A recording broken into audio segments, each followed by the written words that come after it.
সালাম আলাইকুম প্রিয় দর্শক বন্ধুরা, আপনাদের আমরা দেখাবো এখন ফুচকার মশলা কিভাবে তৈরি করা হয় এবং কি আপনারা বাসায় বসে বানাই খেতে পারবেন সেটা দেখার জন্য দেখো। প্রথমে আমরা ভাজবো হলো গরম মশলা, মশলার খাল দেবো আমরা লবঙ্গ,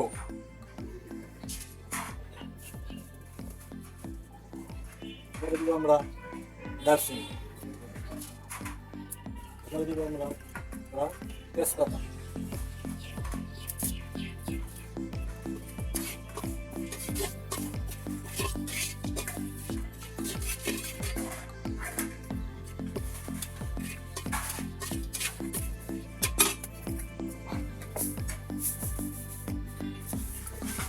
তারপরে দিব আমরা জিরে,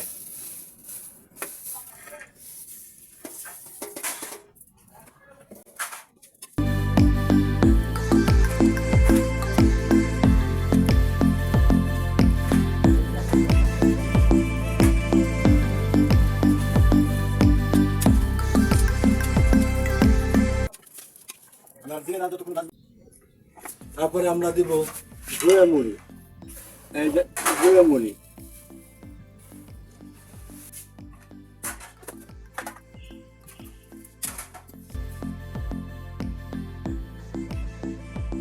গুঁড়া মুড়িটা নাড়তে নাড়তে যখনই আমরা দেখবো যে গুঁড়া মুড়িটা লাল হয়ে গেছে তখনই আমরা বুঝবো যে গুঁড়া মুড়িটা ভাজা হয়ে গেছে। এখন আমরা এটা নামাই ফেলবো। তারপরে আমরা ভাজবো ধইনা। ধইনাটা সুন্দর করে ধুইয়া রোদ দিয়া তা শুকাইয়া তারপরে এটা আমরা সুন্দরভাবে ভাজবো। আর এভাবে মশলা বানাইলে আপনারা সহজেই শিখতে পারবেন বাসায় বসে। এটা একবারে সহজ পদ্ধতি।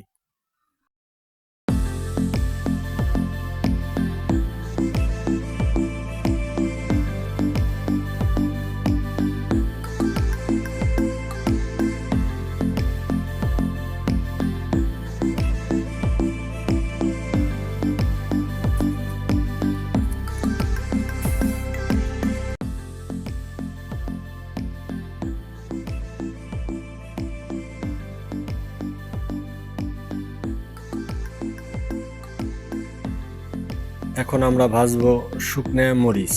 শুকনা মরিচটা আইনে হাইরা সুন্দরভাবে রোদ দিয়ে শুকাইয়া তারপরে এটাকে ভাজবো।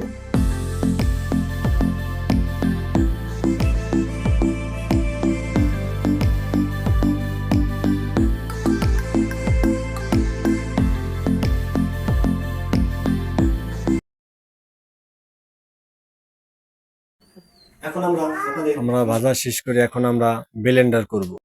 জিরা গরম মশলা আমরা একসাথে ভাইজা রাখছিলাম, এগুলো একবারে দিয়ে ব্লেন্ডার করব।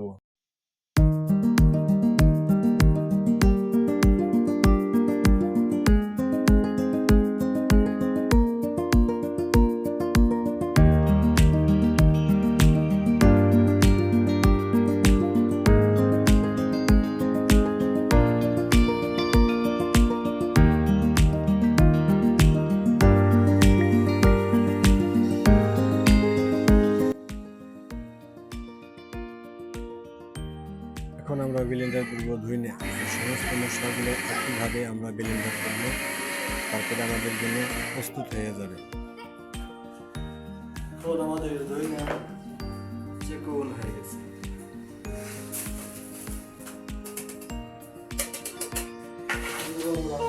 মরিচ,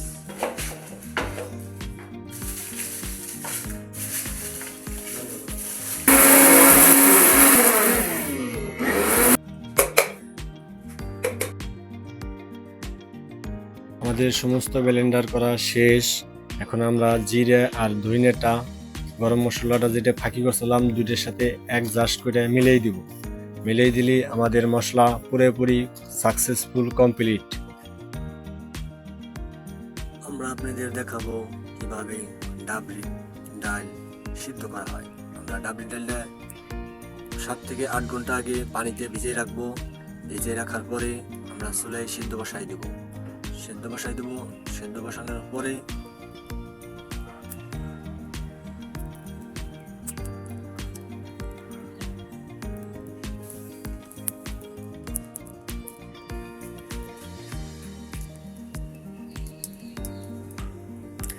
যেগুলো 2-3টা বলক আসবে তখন আমরা বুঝবো ডাবলিটা প্রায় হয়ে গেছে।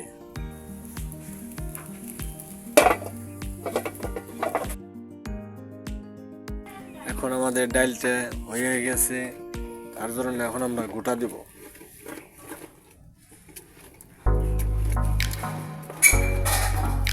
আমরা যদি বাসায় বানাই খাইতে চাই তাহলে অবশ্যই আমরা ছোলার ডাল ব্যবহার করব, যাতে নাকি তাড়াতাড়ি সুন্দরভাবে সিদ্ধ হয়ে যায়।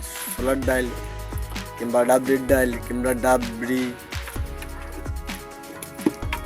কিংবা অন্য অন্য ডালও ব্যবহার করতে পারবেন। সাথে আপনারা আলু সিদ্ধ করে আলু দিয়েও ডাল বানাইয়ে ব্যবহার করতে পারবেন। সব পদেরই সিস্টেম করা যায়। আমাদের ডাবরিটা প্রায় হয়ে গেছে, এখন আমরা ডাবরিটা নামাই ফেলাবো, পরবর্তী মশলা দেওয়ার জন্য প্রস্তুত রাখবো। আর এর ভিতরে দিব অল্প একটু লবণ।